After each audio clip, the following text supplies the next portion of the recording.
Whale is one of the largest known creature on earth. इसका size बहुत बड़ा होता है, एलिफेंट्स, डायनासोर सबसे बड़ा। व्हेल का हार्ट एक इनोवा कार से बड़ा होता है और व्हेल की टंग एक एलिफेंट से ज़्यादा भारी होती है।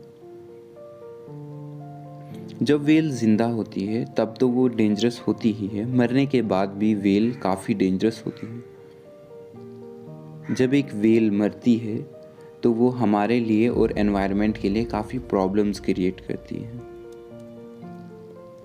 Welcome to the voice and let's start.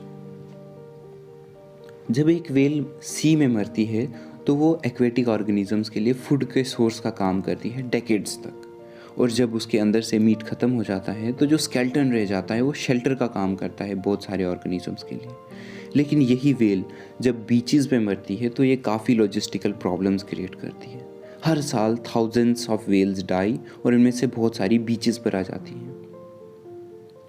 एक अजीब सा हादसा हुआ फरवरी 10, 2017 को न्यूजीलैंड में, जब 460 से ज़्यादा पॉयलेट व्हेल्स बीचेस पर पाई गई डेड। और ऐसा ही अगले दिन और हुआ जब 240 से ज़्यादा पॉयलेट व्हेल्स पाई गई। इनमें से ज़्यादातर तो बचा ली गई और उनको वापस भेज दिया गया, लेकिन 300 से ज़्यादा मर गई, विच काज्ड मेनी लॉजिस्टिकल प्रॉब्लम्स। लेकिन पॉयलेट व्हेल फिर भी छोटी होती है। On the other hand sperm whales size में बहुत बड़ी होती हैं और मरने के बाद वो बहुत बार एक्सप्लोड कर देती हैं। एक्सप्लोजन की वजह उनके अंदर स्टोर हुई गैसेस होती हैं, उनके इंटरनल ऑर्गन्स की डिकम्पोजिशन की वजह से। अगर मरने के बाद उनका मुंह बंद हो जाए तो वो गैसेस अंदर स्टोर हो जाती हैं और उनकी बॉडी ब्लोट कर देती है, और जब उनको एक्सटर्नल कोई कट या इंजरी लगती है तो वो ब्लास्ट कर देती हैं। That's why scientifical approach use की जाती है उनको कट देते वक्त। Otherwise explosion can cause serious problems, जैसे कि ऐसा हुआ फेरो आइलैंड में 2015 में, जब एक डेड व्हेल को कट लगाते हुए वो ब्लास्ट कर गई।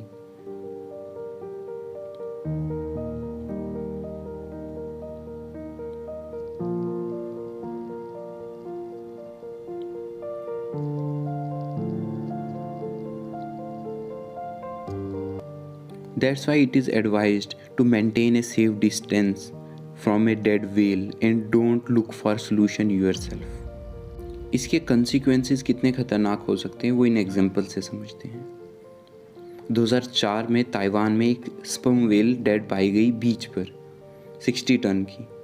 तो इसको हटाने के लिए 50 वर्कर्स को बुलाया गया ताकि इसे एक वाइल्ड लाइफ सेंचुरी में लिया जाए यूनिवर्सिटी स्टूडेंट्स की स्टडी के लिए। शुरुआत में तो सब ठीक चल रहा था, लेकिन अचानक से बीच रास्ते में ये एक्सप्लोड कर गई, और एक्सप्लोजन इतना ख़तरनाक था कि आसपास की गलियाँ, दुकानें, सड़क सब इंटेस्टाइन्स ब्लड से भर गई। ऐसा ही कुछ हुआ अमेरिका में 1970 में, जब एक व्हेल बीच पर डेड पाई गई तो उन्होंने डिसाइड किया कि इसको एक्सप्लोड कर दिया जाएगा ताकि पीसीज स्मॉल हो जाएं और आसान हो जाए इसको ठिकाने लगाने में। लेकिन वो एक्सप्लोजन इतना ख़तरनाक था कि वो ब्लड इंटेस्टाइन आसपास के घरों तक पहुंच गया था और वो काफ़ी ख़तरनाक मंजर बन गया। So stay safe.